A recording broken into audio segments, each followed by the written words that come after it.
Hello bachon, let's read the question. The question says an alloy of transition metal containing a non-transition metal as a constituent is option A invar, option B bronze, option C chrome steel, option D stainless steel. First of all, let us check the key concept of the question. The key concept of this question is when two or more metals are mixed together to form a mixture, then the mixture is known as alloy. Alloy में different type of metals add की जाती हैं. Transition metals are used for making alloys.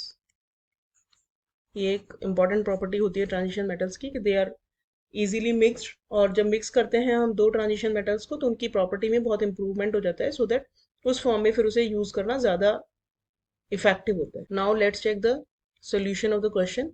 हमसे पहला बोला है Invar, तो हम इनका कंपोजिशन देख लेते हैं so that we will come to know कि किस में नॉन ट्रांजिशन मेटल होता है. तो इनवार जो होता है वो निकल और आयरन का अलॉय होता है. तो क्योंकि इसमें दोनों ही ट्रांजिशन मेटल्स हैं तो this is not our answer. Bronze, bronze जो होता है वो कॉपर और एसएन का अलॉय होता है. तो यहाँ पे कॉपर जो है वो ट्रांजिशन मेटल है क्योंकि ये डी ब्लॉक एलिमेंट है. एसएन भी मेटल है but it is not a transition metal क्योंकि एसएन जो है वो पी ब्लॉक का एलिमेंट है. Next is Chrome steel. Chrome steel is a mixture of, इसमें मेजरली होता है आयरन, उसके अलावा क्रोमियम, मैंगनीज और कार्बन. तो क्रोमियम, आयरन और मैंगनीज तो ट्रांजिशन एलिमेंट्स ही हैं.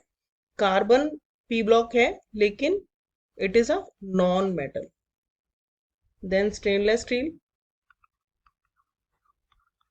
ये जो होता है मेजरली इसमें आयरन होता है और उस आयरन के साथ में क्रोमियम ऐड किया जाता है अप्रॉक्सीमेटली 11% तक, और उसके बाद उसमें कुछ छोटे छोटे एलिमेंट्स होते हैं जैसे कि कार्बन होता है और कुछ और भी मेटल्स होती हैं.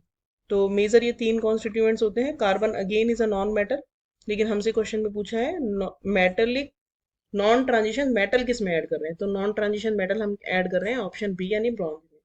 सो हमारा करेक्ट आंसर हो गया option B. Hope you understood the solution well. Thank you.